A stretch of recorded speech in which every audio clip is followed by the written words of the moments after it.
The first thing that I want to do today is to pick out my monochromatic colors.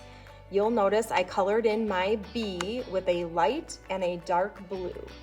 So I want to test out my colors to see which ones that I want to use. So I'm going to start out just by putting my name on this black piece of paper. And I'm going to look for the paint markers that are blue. So it looks like there are 3 of them. The great thing about these is they do have numbers on them. So I'm going to go ahead, take off the cap, and I'm going to draw a line. One thing I noticed with these markers, just go in one direction. So I'm just going to draw a line at a time. I'm not going to scrub back and forth when I'm coloring. I just want to get the idea. I don't want to press too hard. I'm just going to draw 3 lines next to each other. And then I'm going to write down 311 for that one because that's the number of that color. Now I'm going to try the 329. Draw lightly. I'm just going to draw 3 lines of that color right next to each other. Never scrubbing, never pressing too hard. I'll label that one 329.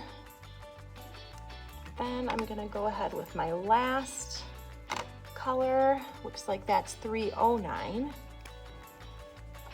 Draw lightly, 3 lines. Don't want to press too hard. The fibers of the paper will start to fall apart if you scrub back and forth. So this one is called 309. Now I do want a lot of contrast here, so I think I'm going to pick for my project 311 and 309. Please do make sure when you cap the markers that you make sure that the caps are all the way on them. Because this is a new material. They are rather expensive and I just want to take care of them because the entire school is using these markers. Thank you. My next step is going to be to color my entire letter in with my darkest color. So I'm going to go ahead and take my blue and I'm going to color. First, I'm just going to trace around the outside edge.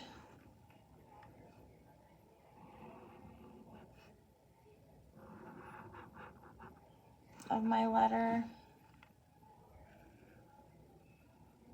Again, this is my darkest blue.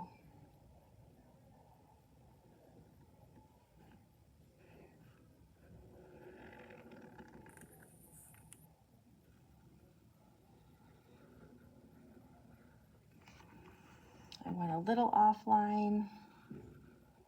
Not a big deal because I can fix that. Now I know I had you draw the medium and the light areas, and I'm about to just have you color the whole thing in. But I think you'll be able to see the indent with the marker, and that will help you. So now I'm just going to go ahead and color this in, and I'm going to color it in by coloring a line at a time. I want them to overlap, and I'm definitely not scrubbing. That's going to be pretty important as you color. A line at a time. The fibers of the paper will fall apart if I go back and forth. So this is different than I normally color, but I want it to be filled in, and I don't want the paper to fall apart.